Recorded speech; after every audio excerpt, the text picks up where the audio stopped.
Welcome. My name is Ann Phelan, and I am the Manager of Resources and Engagement at the Perkins Transition Center.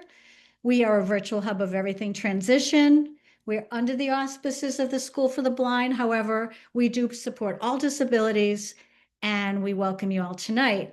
I will introduce my guest speakers. We have Shruti and Zach tonight from Mass Siblings Network, and they will be our guest speakers tonight, and they'll tell a little bit more about themselves shortly. So we have a little bit of slides to talk about. We have an hour together. While I talk, if you do need some information on how to access in your language, whether it's Spanish, Portuguese, Vietnamese, we have directions here. And how to do closed captioning. So we do want this to be interactive. So please raise your hand if you would like to speak. If you would like to just type in the chat box, and I will be monitoring the chat to answer questions as well. And I see we have some O&M instructors and professionals and teachers. We are so glad you're all here. Thank you. Welcome, Allie, from my former place of employment for 15 years. I am a transition specialist. So my background is decades of experience working with people with disabilities and their families. And I really feel this topic is so important because the siblings have a huge role in the family system where there is a child or a young adult with a disability. And that experience is going to be explored and discussed tonight. Next slide. I love this slide. Janine, my colleague who's running the slideshow, found these slides, and they're just really, really beautiful. We want to delve into the emotional, the legal, financial, medical, all aspects of the family life space. This one's special. So when I thought about this, putting this together, Zach and Shruti, I thought about a few things that I thought we would highlight tonight. And I know you're going to bring your shared experiences to this, but there's so many emotional considerations in my work with families and siblings, about siblings feeling love and protectedness, but also sometimes guilt and anger and resentment. You've taken the child has taken all of my time. I haven't had time with my family. They get all the attention. Trying to create that balance for families is difficult for parents. And we want to speak to that for a moment and honor and respect that without any judgment, and to understand that parents are doing the absolute best that they can, and the whole family. And sometimes there's some cohesiveness in that experience, and other times it's fragmented. And that's just part of it, whether it's a neurotypical family or a family with a child with a disability. But your experience is even multi-layered, which Zach and Shruti will talk about. And we know that there's often guilt and worry. I remember with a sibling telling me, my parents think I'm going to be the legal guardian when they can't be, and I don't really want that role. I've also seen sometimes siblings fighting over that role, wanting to really control, or siblings saying to their parents, you're not doing a good job with this. I don't think you're handling this well. So there's so many dimensions. So the emotional is huge. Next slide, please. And then there's so many considerations that I think that we'll talk about tonight. How to have open communication, that there needs to be shared responsibilities, but not an overburden on a sibling, perhaps. And also to celebrate those special events and milestones that occur with every member of the family, finding again that balance. Next slide. And then, of course, long-term considerations. Obviously, most parents here, and if you want to share that, are you the legal guardian or the shared decision maker, power of attorney, healthcare proxy? How does that turn over to a sibling, perhaps?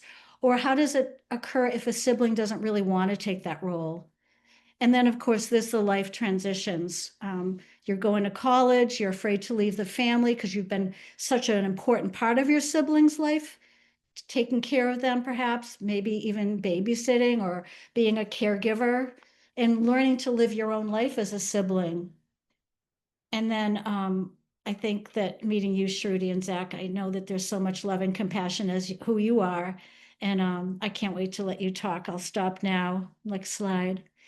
So I'm turning it over to you and Zach, Shruti, welcome. Let's have an open discussion. I think you have one slide, maybe. Yes. Okay. Shruti, tell us who you are. Hi, everybody. I'm Shruti Tekwani. I was born in India along with my sister Megha. She's 4 years younger than me at 38 years old now. We moved to Curacao in the Caribbean when I was 6 and she was 2. Really, the real reason is because my parents did not want to raise a child with a disability in India in the 80s because there weren't a lot of resources for her there. And it turns out to have been a great decision. And she actually lives in a group home now, as of 3 years ago. And it's been great. We were all really nervous about it, but she has cerebral palsy. I like to say she's nonverbal. She can't talk, but she can definitely communicate. She finds a way. She is the princess of our family, and we all joke saying that she is Her Royal Highness, and we are all just her butlers, because she rules the household. And my background is in mental health. I am a licensed mental health practitioner from Massachusetts, as well as a life coach, and I do a lot of work with siblings of people with disabilities. Zach. Back, I'll give it to By the you. way, Shruti, we must talk. I used to live on Bonaire, so we'll talk sometime. Neighbors. Go ahead, Zach. Thank you, Shruti. Sure, thank you. I'm really excited to be here and to be here with Shruti in particular. Um, I am Zach Rossetti. I'm an associate professor at BU in the special education program. I was a special education teacher and inclusion facilitator in New Hampshire, where I and my 5 siblings are from originally. I'm the oldest of 6 in my family, and my career choice is most definitely inspired and motivated by growing up with my brother Todd in particular, who so I'm the oldest. He was the fifth, no, the fourth. Sorry, he was the fourth of us. And Todd, we're from New Hampshire, so we love the Boston sports team. Todd was a huge Red Sox fan in particular. Absolutely loved his sweets, chocolate cake. He was kind of a small guy, and we still don't know how he could eat all of the sweets that he did in one sitting. Um, and he was really social, really outgoing, um, which was I think even more remarkable because, like Shruti's sister, Todd didn't speak, but he could certainly get his point across and meet people and interact with people. And that was, one of the many lessons that he taught me. Um, he uses a wheelchair also. He needed lots of support through every day, related to his cerebral palsy, which I guess is another similarity in our sibling experience. So, Zach, your brother has passed away. Yes, yes. Uh,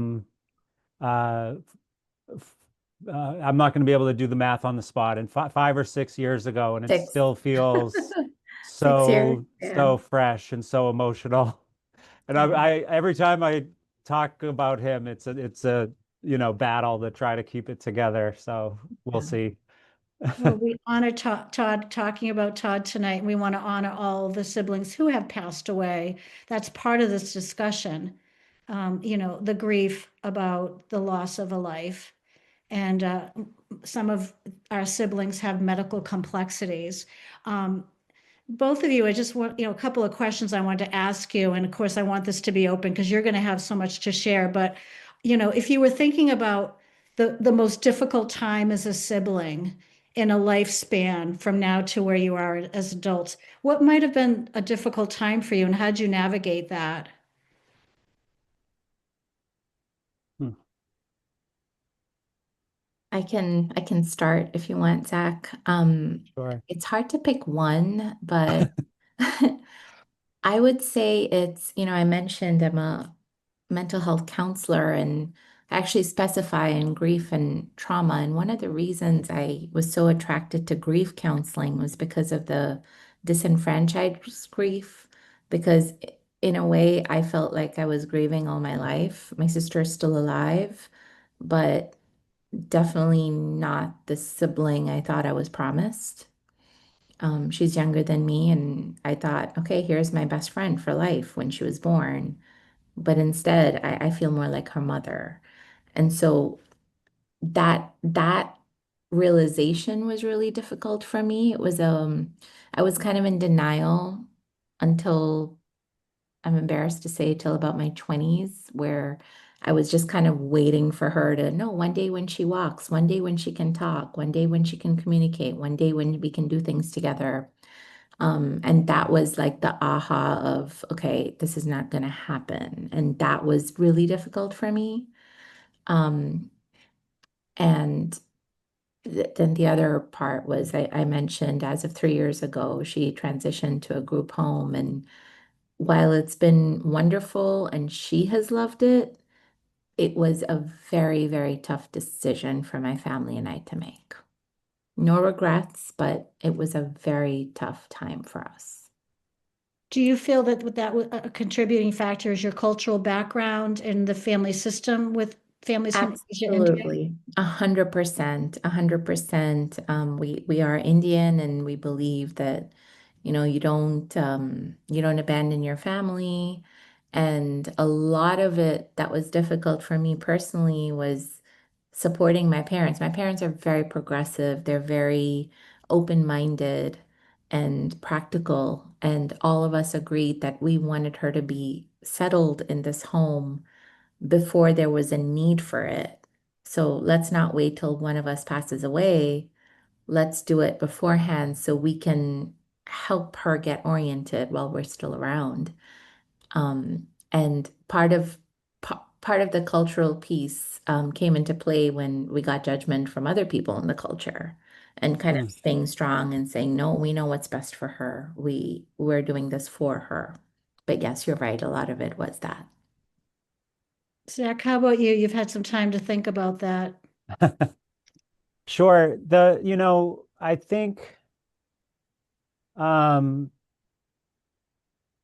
I had a similar experience growing up and kind of into my 20s, as you just described, Shruti, and you know, we I used to think like, okay, Todd's awesome as he is, like 100%. And like it would be even better if like he could say something. When we were very young, I started a habit of saying goodnight to him every night, and that continued our whole lives. And when I was younger, actually kind of embarrassingly old too, I used to shake his head lightly, thinking that it might jostle something and maybe he'd wake up the next morning and say hi to me. Yep. Um, and, wouldn't it be awesome if he could play hockey with us? But then we kind of figured some things out. And like one of my brothers was a hockey goalie. And so we strapped pads to Todd's wheelchair and played street hockey in the backyard and things like that. So that kind of passed after a little while. Todd had a number of pretty serious surgeries and was in the hospital for a while. And when we visited him in the hospital and when he came home and was recovering, he didn't seem like himself at all. His smile was gone. The spark was not in his eyes. Even his voice, the sounds he made sounded like he made different sounds, like uncomfortable, I'm in pain, but also that he didn't usually make, but also his voice sounded qualitatively different. And it was really hard as, as the oldest and as someone who really bonded with him among, all my other siblings did too, but I um, did, I guess like more the most or whatever. I felt helpless and scared. And one was when we were both very young. One was like when I was a teenager, and then as he got older, he had health issues that were really hard as well. So I think that was probably the hardest to deal with. And but although, sorry, there's a lot. Just quickly, the other thing I'm just thinking of is that, and luckily to our knowledge, nothing bad or abusive ever happened, but because he doesn't speak and because he needed pretty much total care like throughout his day, we were very scared all the time about just his vulnerability to the world and people who might do something abusive. So you Um, talked about a couple of more layers, which are, the emotional feeling about the grief of the lost sibling, the dream that we all have when we have a sibling, we thought we would have, but also the care and the emotional worry about their welfare, their behalf, and how they are in the world, whether it's the vulnerabilities or breaking away from the family in Shruti's case and going to a group home and dealing with the cultural norms of Indian culture. But also, I love that, Shruti, you said your parents were progressive and you all came together. But did you ever feel like Zach's, particularly with such a big family, was there ever a division about how Todd or your sister Shruti should be cared for? And how, was that tricky? Because families don't always communicate and get along, right? Yeah. I'm fortunate that my parents default to me for a lot of the decision making.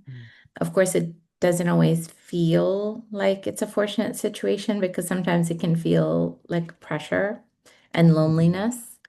And I will never forget this conversation. One of the first ones I had with Zach, actually, when we met, it was in 2019 at a sibling conference, and Todd had just passed a couple months before.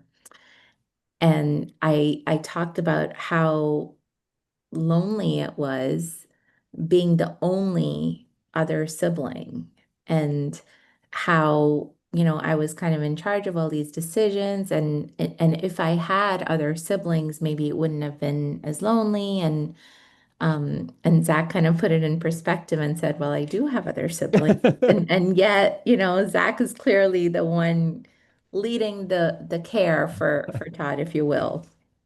Well, I was just thinking when you were talking about your parents defaulting to you, my five other siblings defaulted to me my Yes, whole yes, life, right, or right. Todd's whole life. Or Todd's whole life. Um and yeah, so I just remember that conversation. It really helped I snap things into perspective for me. I was going to mention that earlier too. I remember that so well. I mean, obviously it was such emotionally Yeah, raw and difficult time yeah. and meeting you and being able to speak about our siblings and your skills as a counselor like were amazing at that perfect time as well. It's interesting you both pursued pathways in special education and social services. Um, and, I'm wondering, so we have a group of professionals on tonight, and I thank you. You've had a long, hard day to be here tonight. We welcome you. And I'm wondering if there are professionals here, some of our O&Ms and teachers, if you are a sibling, that would be really neat to know, because I think we all kind of sometimes choose these pathways. But, Shruti and Zach, we want to honor where your parents were at, because obviously they really paved the way for so much of where you're at and the family. But is there something that you would say to parents tonight? Like, what would be some tidbits? And by the way, everyone, this is all unscripted. We haven't practiced any of this. So Right. Shruti and Zach, please pause and take time and I'll fill in. I can talk a lot, but is there anything you'd say to parents that you think would be tidbits or words of wisdom that you saw, whether it's through your own parents' resilience or maybe some mistakes that they made without any judgment, of course?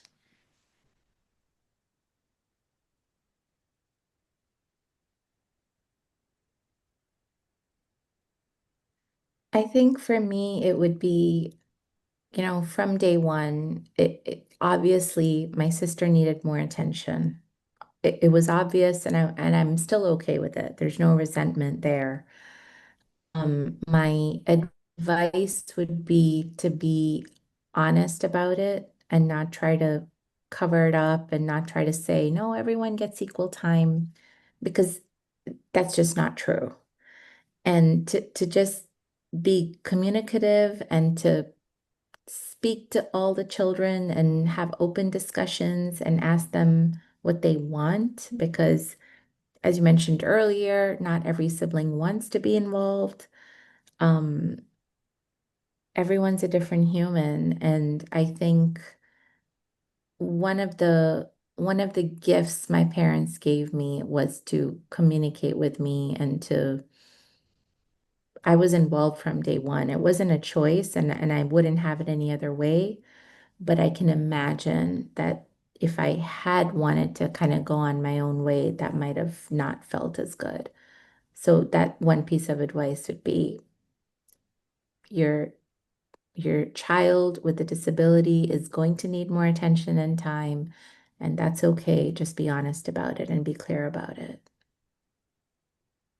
I love that. I think that I recognized that myself very quickly when I was young. And, as you said, Anne, in the beginning, the sibling experience is so different depending on each family's makeup and ages and sibling order and the type of disability and experience and the needs and, all of these things. So it varies widely. And if there are unexpected or challenging behaviors as part of one's disability experience, that's, even harder. Todd didn't have that in our experience. And I say all of that because even though I think, what am I trying to say? I think this is kind of a two-parter, similar to what Shruti just explained much better than than I am right now.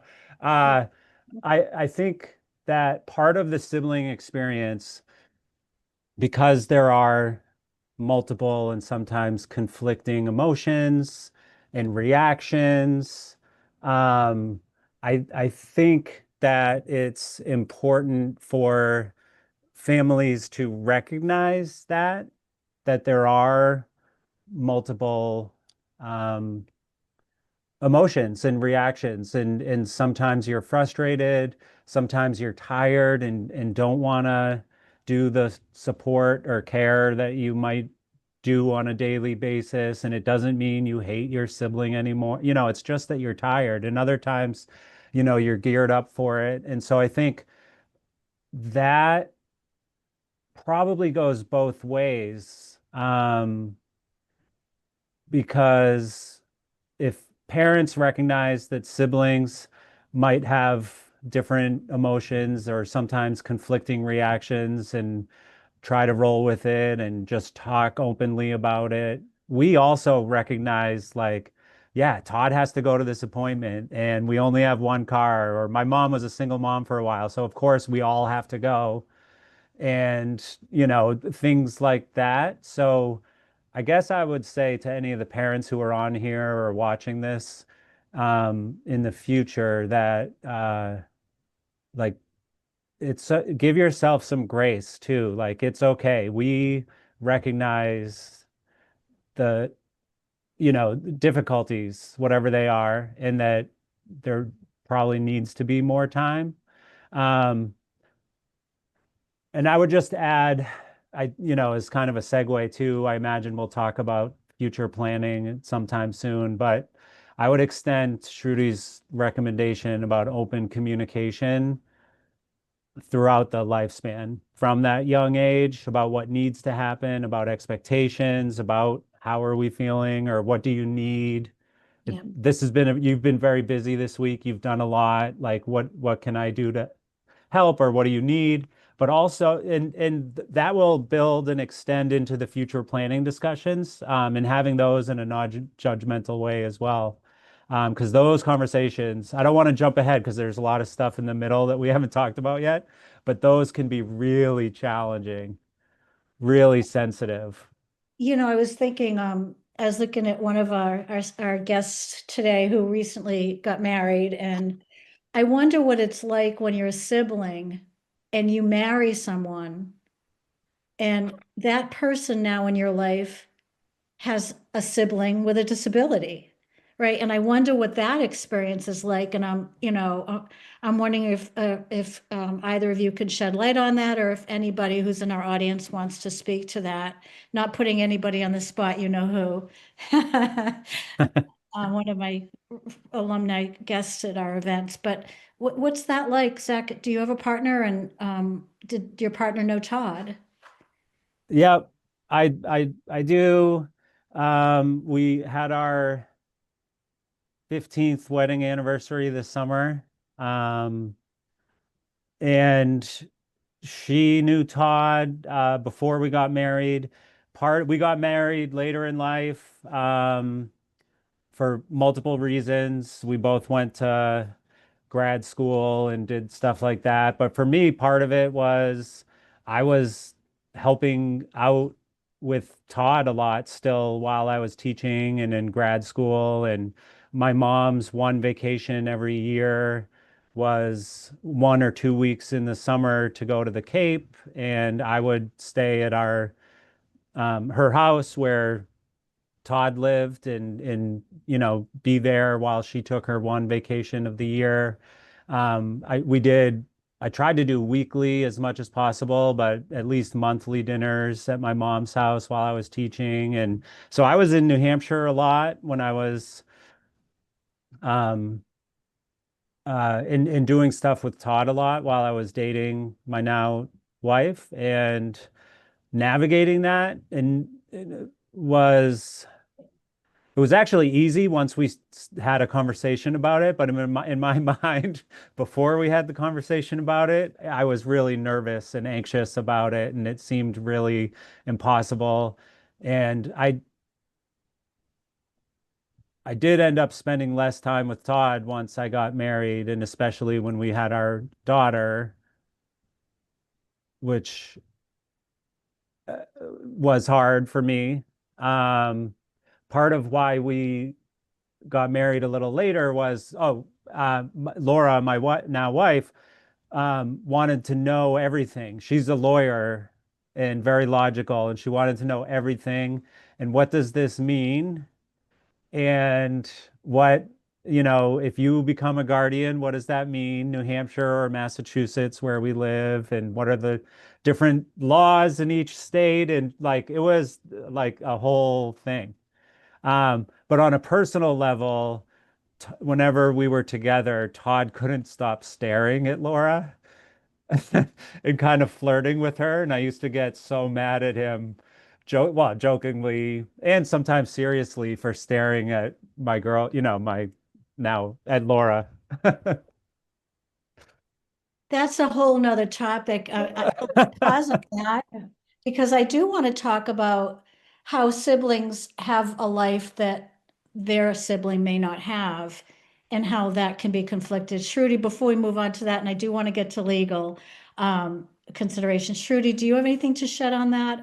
A partner or a companion, and sharing, maybe even with friends, how did you explain your situation in your life? I don't have a partner or companion at the moment. And I think, kind of to piggyback on a little bit of what Zach said, I think the reason is because I kept not to get too therapeutic or psychological here, but I kept kind of pushing them away because I thought, well, there's no way this is going to work. Mega is my priority, and I want her to live with me, and nobody's going to accept that. And again, I was in denial about, how I would be able to care for her, and that's what I thought would happen. And so it wasn't until fairly recently, maybe less than a decade, where I realized, like, no, it's okay for me to have my own life and for her to, she's happy where she is. Um, so yeah, that has been the reality. And friendships, well, I grew up on Curacao, very small. The whole community knows Mega. So I didn't have to do much explaining because they saw it for themselves. But college friends and any friend that came after that, it was almost like she's the deal breaker, right? If they get it, if they understand it, if they ask about her, if they inquire how she's doing, then they're a good person. If they never bring her up, if they don't talk about her, then, well, then you don't really love me because you don't love her. Yeah. Same, 100%. Right? I had to watch, especially when my mom was a single mom. I was in high school and I had to be home a lot with Todd, or take Todd with me if I went anywhere. And my friends who gave me a hard time about it versus my friends who would just Yep. come over and they liked Todd and they hung out and they helped me, get Todd dinner and, play soccer or do whatever, watch a movie together. Those are my lifelong closest friends. The others fell by the wayside Yep. because of that. Exactly. So Shruti and Zach, you talk this talk all the time. I kind of took over the conversation because I have a lot of things I wanted to get off my agenda. But I want to hear from you, let's go to some of your talking points and things that we haven't really delved into. And we did put up the slide to show who you are here tonight representing Mass Sibling Support Network. Maybe we're going a little bit backwards. Sure. But yeah, turning it back over to you both. Yeah, let me just say quickly about the Massachusetts Sibling Support Network. We're a small nonprofit organization here in Massachusetts. Um, and, our focus obviously is supporting siblings of people with disabilities. We strive to create welcoming communities for siblings that are inclusive and empowering and provide needed answers. We try to promote the sibling voice at uh, policy and family support discussions or tables or arenas.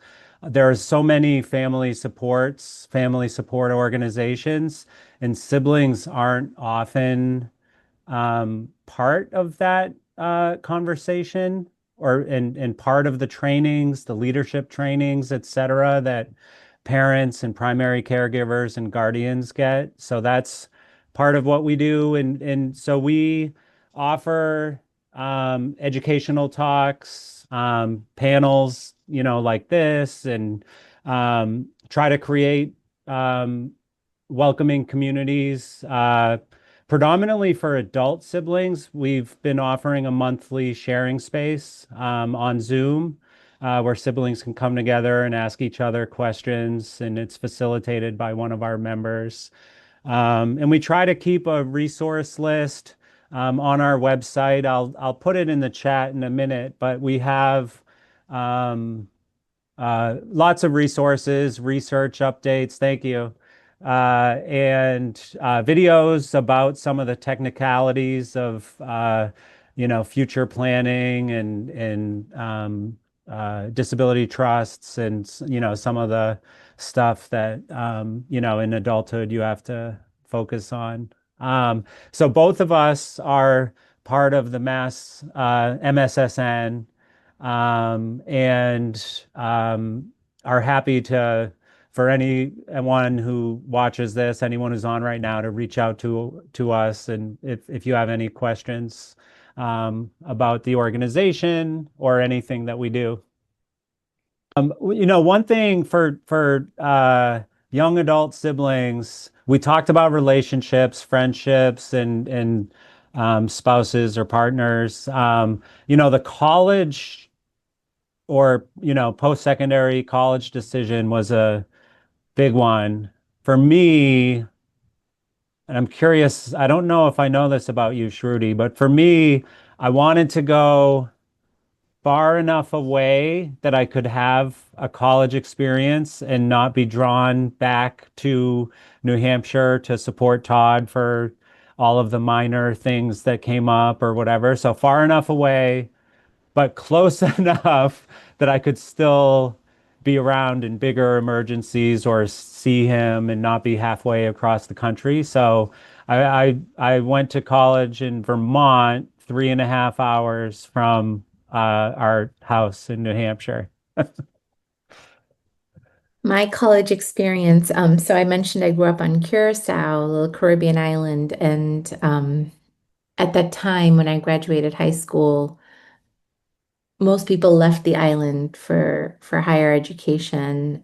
At the time, it was usually the United States. Some would go to Europe, where Dutch territory, so they would go to the Netherlands.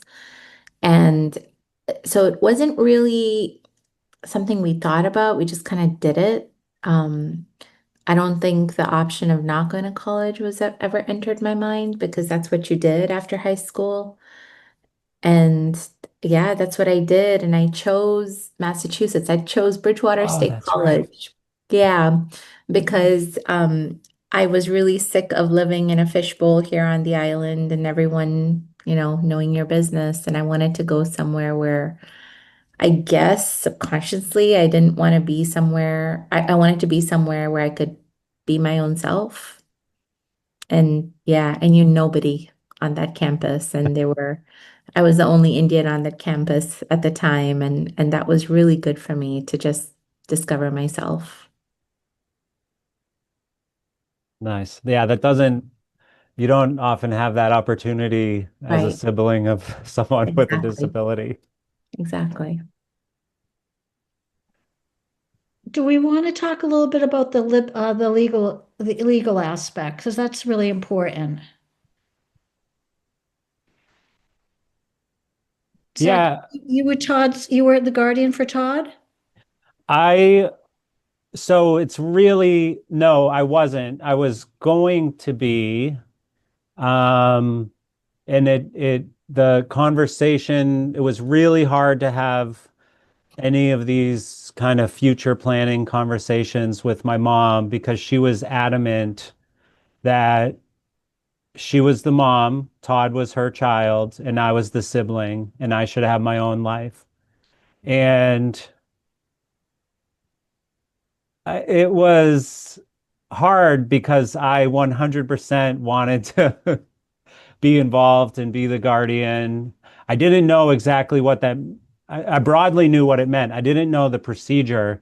And I'm glad I didn't do it because my mom said that it was among the worst experiences of her life because in order to be named a guardian rather than a shared decision maker or some of the alternatives to guardianship, you have to go into the court and basically give reasons and give evidence for why Todd needs a guardian, that he's basically so incompetent, so, incapable that he needs the guardian. So, regardless of the support needs and the vulnerability and the things I said earlier, I mean, just the emotional toll of doing that for your son who you love Yeah. beyond words, like it was awful for her, and I'm glad I didn't have to do that, and I didn't understand that aspect of this until having that conversation. Sure. The Your sister. So, my situation is slightly different because we're under the Dutch law. We're not in the United States. And so for us, it is kind of a given. She is in the system. Luckily, they don't ask for too much proof because they're paying for everything. They pay for the home, they pay for everything for her.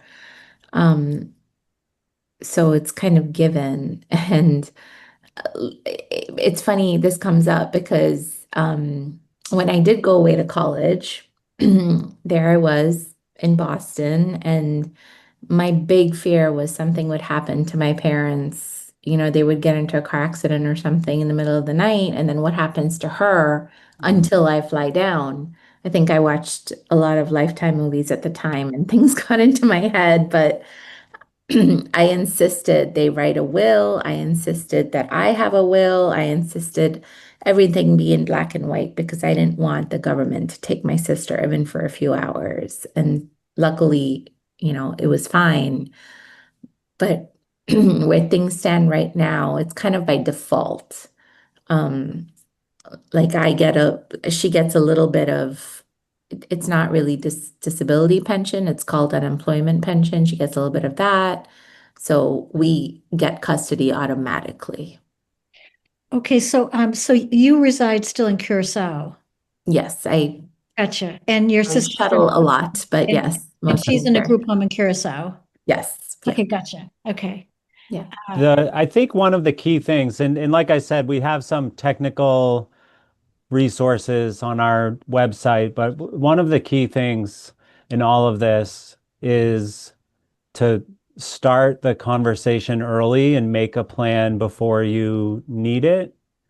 Yeah. And you know, it can be really difficult to talk about these things. And I think some of the tips, you know, Shruti, jump in for sure here, but I think, you know, if there's we've mentioned several times not being judgmental, and I think the flip side of that is being curious. So as a parent, if one of your children says they don't want to be involved, rather than being upset, there's lots of follow-up questions in in the framing it as curious, like, well, what does that mean to you? You don't want to be involved ever, or you don't want to be involved in having your sibling live with you, or the day to day, like what does that mean exactly? And I was really, in my situation, I was really frustrated with my mom when she wouldn't have the conversation with me, and I kept getting mad. I didn't yell because I was an adult and no longer a teenager. Um, but it took me a while to kind of take that advice and slow down, take a deep breath, and ask her like where she was coming from and why, you know, she was saying those things. And then we were able to eventually get to a point of making plans in case something happened to her. Because with the risk of having a guardian is that if something happens to that guardian and there's not a plan in place, the because the child has been deemed in need of a guardian, or my brother, for example, like he would have been taken by the state and it would have been a whole legal battle for me or my stepdad or, you know, another sibling to kind of become the guardian at that point. So there are, yeah, I'll pause there. Yeah, so I think, and this is such an important topic, there's different levels of legal decision making, I call it. So guardianship, shared decision making. There's a movement across the country called supported decision making, which is recognized legally in 16 states, maybe more by now. And if you do want more information on that, we as a team are not suggesting that everyone with a disability needs legal full guardianship. It's really a very individualized experience. And we always want to go to the least restrictive kinds of legal decision making. But we do know that there's medical vulnerabilities, financial vulnerabilities, exploitation. But what you just talked about, Zach and Shruti, is really important, that there needs to be some mechanism in place that everything that you as a parent know, your intellectual property on your child with a disability, needs to be transferred, that information, in the event that you're not around, whether you're on vacation on Cape Cod or, you're not, breathing on this planet. And that's something we'll all have in our life at some point.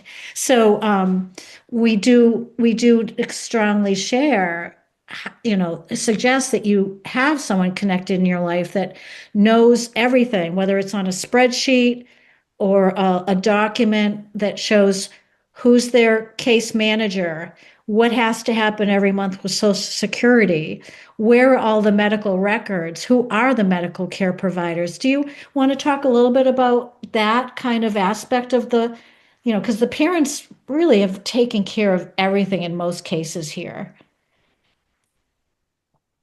I can tell you what we did and what we're doing.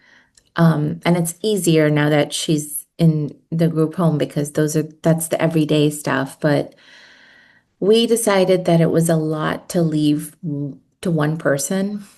And so we chose 5 people from around the world. Some are related to us, some are not. It's a kind of it's not a formal trust. There's one person who's kind of in charge of it. And then because I don't have any children or next of kin of my own, all the life insurance, everything that I would leave behind, this one person would be in charge of it. It would go to this person, but for my sister. So she would, have everything she needs if she needed anything extra or if the government ran out of money and couldn't pay for her home anymore or whatever it is. And the reason we chose these people around the world was to have different perspectives.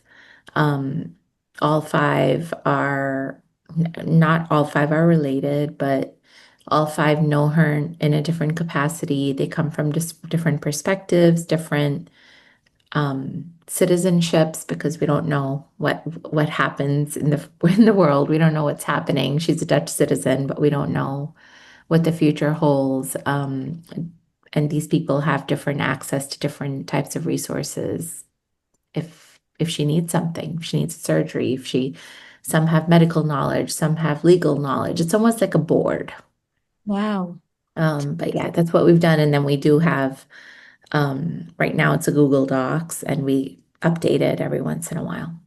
So the Google Doc for Right. everyone, if you haven't used the Google platform, something we've talked about in past transition meetings is that it's a nice document because it's accessible to whomever is allowed to have access. And we often recommend that there's one email address that everything goes to. So let's just say it's shruti@gmail.com. Everyone, all of the medical information and emails and insurance and DDS or, Curacao Department of Mental Disabilities, everything goes to one email. So there's one mechanism for communication and that those designated people can access. And again, if you want more information on how to really navigate that, my email, I'll put it back in the chat box. But Zach and Shruti, this is really an important conversation. We had a question from someone, and please, everyone, please type in your questions or share your stories. But if you are a sibling and you have a sibling with a disability, are there in-person events at Mass Siblings, and how can people get involved, work to participate? We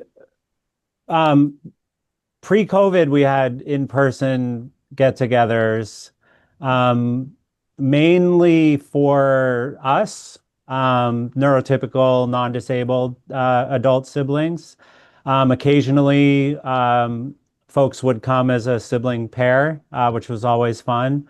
Our sharing space that I mentioned post-COVID has been on Zoom still, I think, for accessibility and maybe other mainly for accessibility.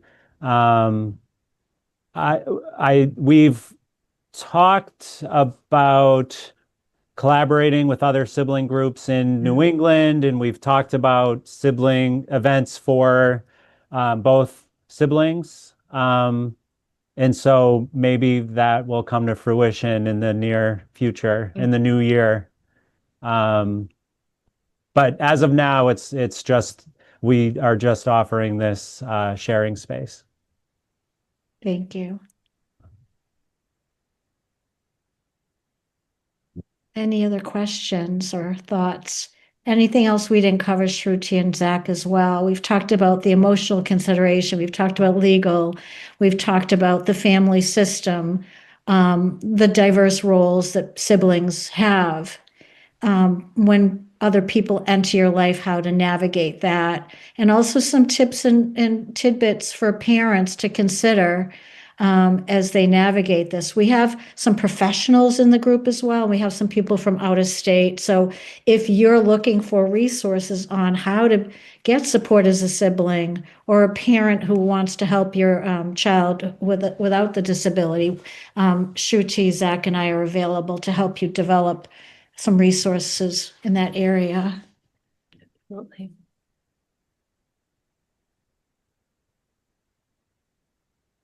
I love these conversations. We talked about the complexities, but I really want to recognize the gifts that come out of this and maybe start ending our conversation on that. And, something I wrote, I was in another sibling event and I wrote down unique perspective and resilience. What are your takeaways as siblings, Shruti and Zach, and what's been inspiring and heartfelt for you? I mean, obviously, you entered into this with such positive expression of love and joy for your siblings, but what else can you bring as takeaways? I think for me, the two words that come to mind are empathy and gratitude. Hmm. It's just, yeah, I'm often asked if I would have chosen this profession if it weren't for Meka. And while I can't be sure, I'm pretty sure I wouldn't have. Just having that empathy for people who are either unable or don't know how to advocate for themselves or express themselves. And just, I guess, trying to be a listening ear for people who need it. I don't think I would have gone down this path if it weren't for her. And gratitude, because I mean, she is one person in this world that it doesn't matter what she does, I will not stop loving her. And she is one person in this world who will never be able to thank me for what I've done for her. And it doesn't matter. I would give anything for her. And it's just, I can't imagine another relationship where I would have felt that unconditional love.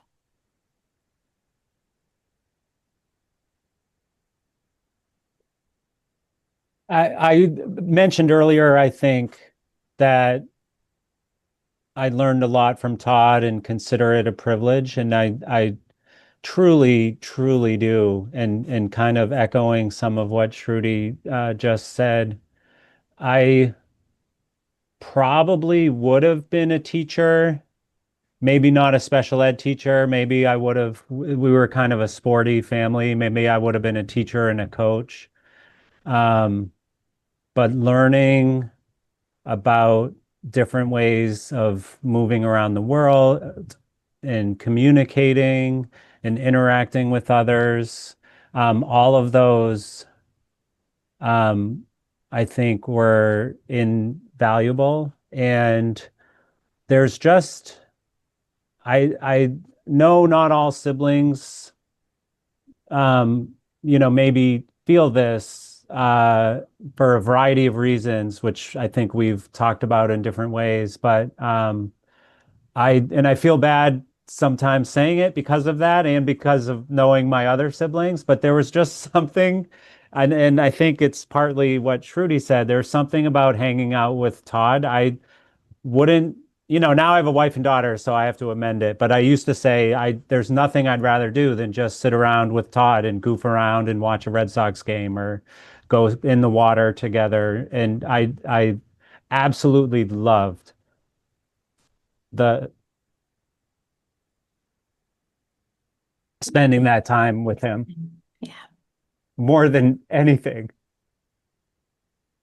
Yeah. I love the sharing. And I was going to say, we're going to have to bring out tissues, I think. I knew. And I Yeah. love that. And I honor all of you tonight for being here. It's a beautiful way to kind of end it. Um, well, Todd has inspired all of us. Shruti, you and your sister have inspired us. And Casey, um, she really wants to get together with you if all of you want to ever get together in the Boston area. Thank you, Casey. Appreciate that. And That we would be have a few great. more slides we're going to show and be honoring your time. And Shruti and Zach, I've done a lot of transition talks, but this was really heartfelt. We kind of went off the radar on how we were going to do this, and I think it worked out well. And I hope I didn't screw up what you wanted to do. But anyway, I'm No, really, thank you so much. This format was wonderful. I think we probably touched on everything we wanted to, and if not, it's been amazing. yeah. Yeah. Thank you for this. This was Yeah, great. Shruti, I have to say, Impapimento Mashadanki. Por nada. De nada, de nada. So everyone, Transition Center, we have lots of resources. This will be recorded. You'll get a copy of that. Our next transition talk is on January 20th. It's on empowering employment. Same time, Tuesday at 6. And then we have a few more. If you would like more support and you're feeling like, you're not sure where to turn, whether it's transition or talking about siblings, or if you want help with the Google Doc and legal decision-making conversations, we have free transition counseling. There's a team of us through the Transition Center. So if you take your camera and you put it on that QR code, it'll bring you right there. Zach and Shruti put their contact information. And we have a Facebook page. Again, grab your camera. Shruti and Zach, we'd love you to join the group and post anything you have about Mass Siblings. Mass Siblings is one of many. And I love what you wrote, Sophie.